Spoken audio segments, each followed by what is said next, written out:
So in this video, I want to talk about what Russia hopes to achieve through the war in Israel. And they really do hope to achieve something through it. They're not above using others' pain in order to achieve their objectives. Now, it's interesting because when the war broke out in Ukraine, Zelensky was appealing to Netanyahu for help, and Netanyahu was trying to be very careful not to offend or upset Putin, and that might not have been the best plan because now there are a lot of Russian Jews, there are a lot of Jews in Russia, or Jews in Israel who are of Russian descent, and so that's part of the calculation for Netanyahu. But the calculation for Putin is radically different. He's thinking, how can I use what's going on in Israel in order to advance my agenda?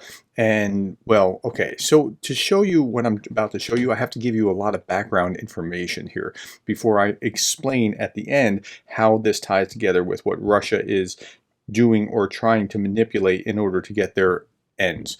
Okay, we're going to start here. This is President Biden talking about what he saw. So when people say, like, they were literally hacking babies, they were literally hacking babies. I never really thought that I would see and have confirmed pictures of terrorists beheading children. Okay, so I'm not making that up. This is Biden. This isn't some fly-by-night YouTube video channel, right? That's not what's going on. The terrorists were literally hacking people apart and then filming it and then broadcasting that film, putting it on the victims' Facebook or Twitter pages or whatever else. I mean, so that their family would see it. I mean, what kind of evil is that? Now, this is happening in a place called the Gaza Strip. Okay, that's where they came from, or this little strip over here of Israel, and I'll show you in a broader map. This little strip here on Israel is part of Palestine. This is the Palestinian Authority map, and so the red is Palestinian. Over here in the West Bank is the Palestinian Authority. Over here is part of the Palestinian Authority, but they're represented by Hamas. Now, Hamas is the ruling party in the Gaza Strip. Gaza is a narrow piece of land located on the eastern coast of the Mediterranean Sea, bordered by Israel to the east, north, and to Egypt in the southwest, with a population of 2 million. The Gaza Strip initially emerged as an Egyptian-administered territory after the 1948 Arab-Israeli War. In every war that Israel has been in, the Arabs have attacked Israel. Following the Six-Day War in 1967, another one where Israel was attacked, the territory came under Israeli occupation, as it's about to become under Israeli occupation again because of this heinous attack. In the 1990s, as part of the Oslo Accords, control over the area was handed over to the Palestinian National Authority, alongside the existence of Israeli settlements. In 2006, Hamas won the last held Palestinian legislative election. Now, I tell you all that to say this. The people in Gaza have voted for Hamas. Like, understand that. Like, people are going to say, well, Hamas did this, these militant soldiers did it, and the people are going to pay for it. No, the people know what they're getting into because they're voting for Hamas, who wants war with Israel. I'm telling you, that's what it is. Now, Hamas here controlling Gaza is very different than the PLO.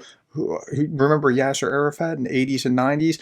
That's kind of getting along with Israel up here. Or way up top is Hezbollah in Lebanon, who is kind of like Hamas. But these are very different groupings. Now, let's listen to Ben Shapiro for a second, because sometimes you hear this idea like, well, Israel is just oppressing. Israel is not actually in this region here. They're not actually there. There's a big border wall around this so that this kind of thing doesn't happen. And they broke through the wall and they did this kind of thing, right? So Israel's not here, Israel's over here, okay? Let's hear what Ben Shapiro has to say, because sometimes you think, well, if they just had their own place, well, they have their own place and they've run it into the ground. Listen. Anytime the Palestinians wish to actually engage in decent governance, they can. They have not. They have instead decided to direct all money, all resources, not at building up their own society, but at targeting Jews. Understand that Gaza has a massive sewage problem. So massive, in fact, that Western aid authorities have attempted to send in pipes so that they can build better sewage systems in Gaza.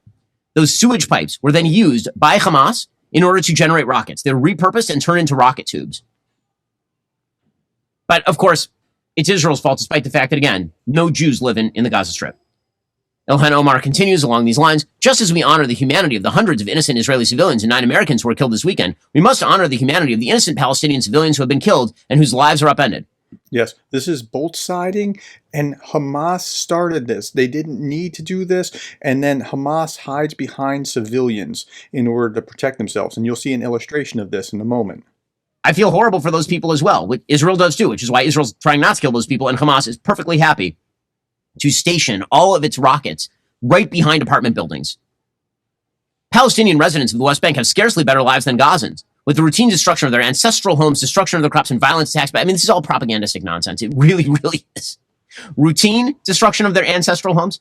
The Palestinian population in the so-called West Bank has risen by millions. By millions. I should point out at this point that when she says that there's no better living standard in Judea and Samaria, the West Bank of Israel, which again is largely governed by the Palestinian Authority. Jenin is governed by the Palestinian Authority. Hebron is governed by the Palestinian Authority. Like these areas are governed by Palestinians. If you have failed to grow your own economy, that would be that is your fault. You have the ability to actually elect people and put people in power who are not going to steal all of the money. Yasser Arafat, by the end of his life, was worth hundreds of millions of dollars. Mahmoud Abbas is worth hundreds of millions of dollars at this point. Now listen to these statistics because they're amazing. The difference between what the Palestinians have done within the Gaza or within the West Bank as opposed to Arabs living peaceably in Israel. But I still, even in spite of that, I should point out that in the Gaza Strip, the GDP per capita is $876. In the West Bank, $876 GDP per capita. For Palestinians living in the so-called West Bank, Judea and Samaria, almost $2,000. Okay, that's more than double, right?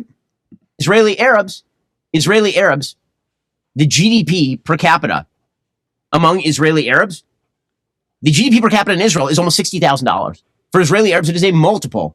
Yet there's a reason why $60,000 if they're just living peaceably in Israel, just trying to get along. There's a big difference there, but they don't want to get along. Here's the degree to which they don't want to get along. I'll show you this in just a moment, but before I do, I'm going to show you this, how Russia creates a polycrisis in Europe.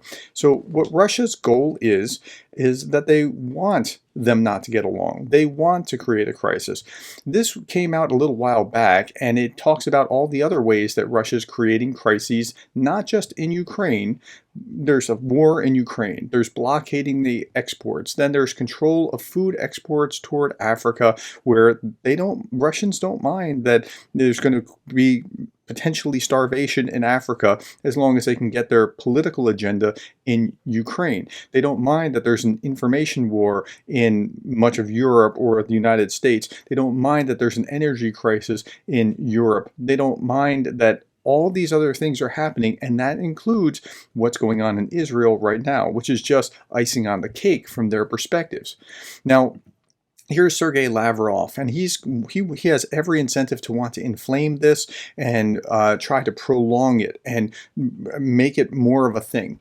Moscow was deeply concerned last week's surge in violence between Israel and Palestinian militant movement Hamas, but finds the U.S. approach to the crisis problematic, says Lavrov. Washington's position is questionable because they say, stop it all immediately, Israel must win, destroy the terrorists, and that's it. Well, the terrorists are the ones that are doing this, but he's going to go to something else.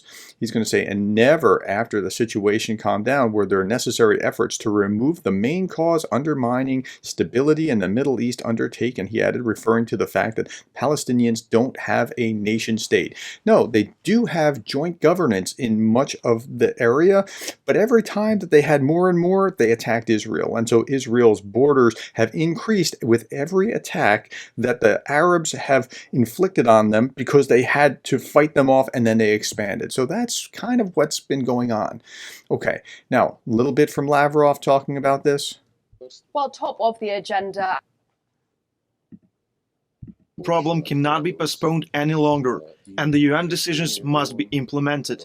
Instead of working closely with the Arab League, the Americans are trying to monopolize mediation efforts and divert the dialogue between the Palestinians and Israelis away from a political settlement and away from the creation of a Palestinian state. Okay, so he's going to go to the Palestinian state. This is something that they're never going to be able to resolve, and he wants it to be inflamed for as long as possible because he wants to have this polycrisis another place where there's a poly crisis to take the attention away from what's going on.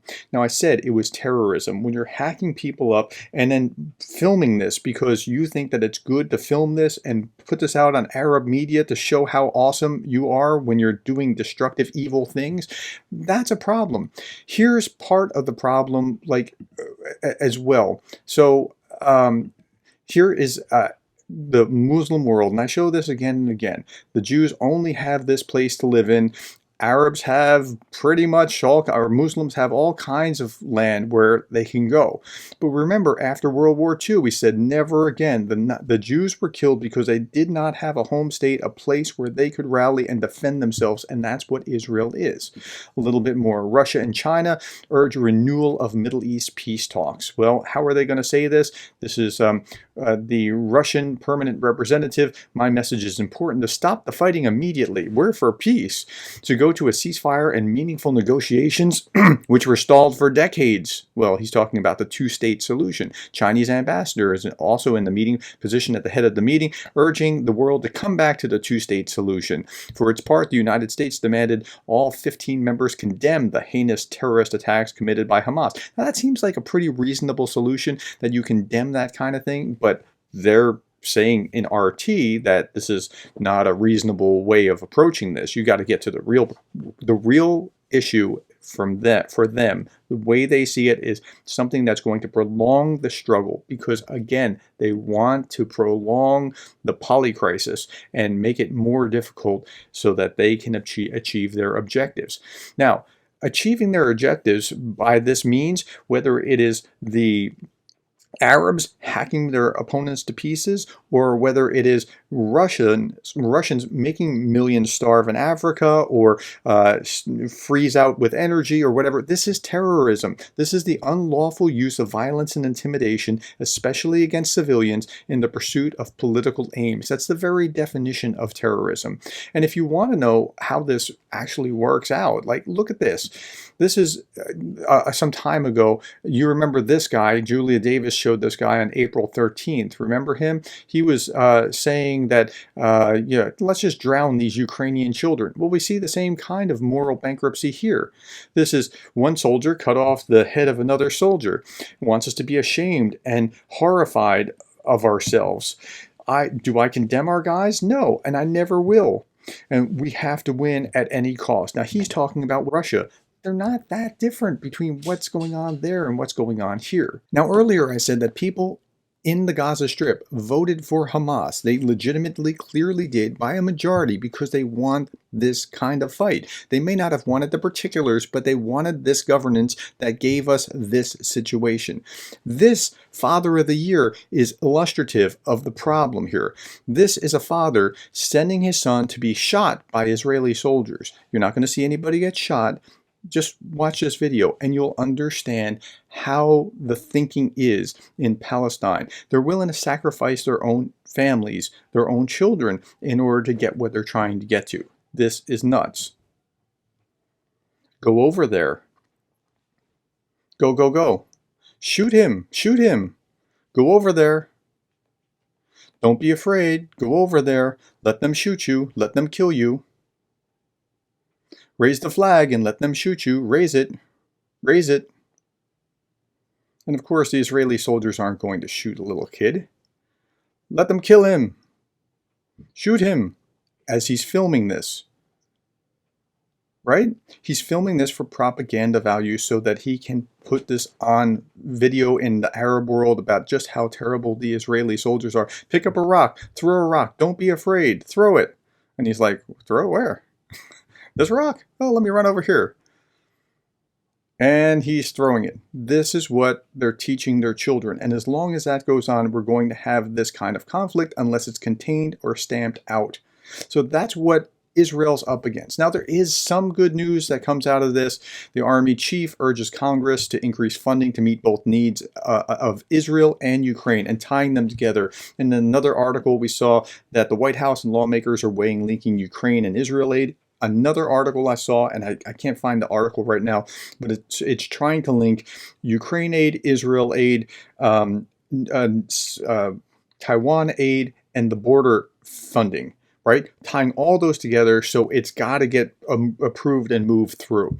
I think this is a good step forward in American domestic politics, and hopefully something will come of that. But what Russia really wants is for the West to forget Ukraine amid the Israel-Palestinian war, and they're going to inflame it to whatever degree that they can, because that's just how they are. They want this poly crisis, and Israel and Palestine killing each other is just one more manifestation of a poly crisis that will help the Russians achieve their objectives. And I'm going to make this case again and again. This is terrorism.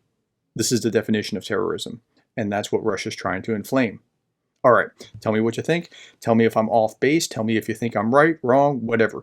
Put it in the comments below. Thank you for your time, the likes, the shares, the subscribes, and the coffees. And thank you for being the kind of person that cares about Ukraine.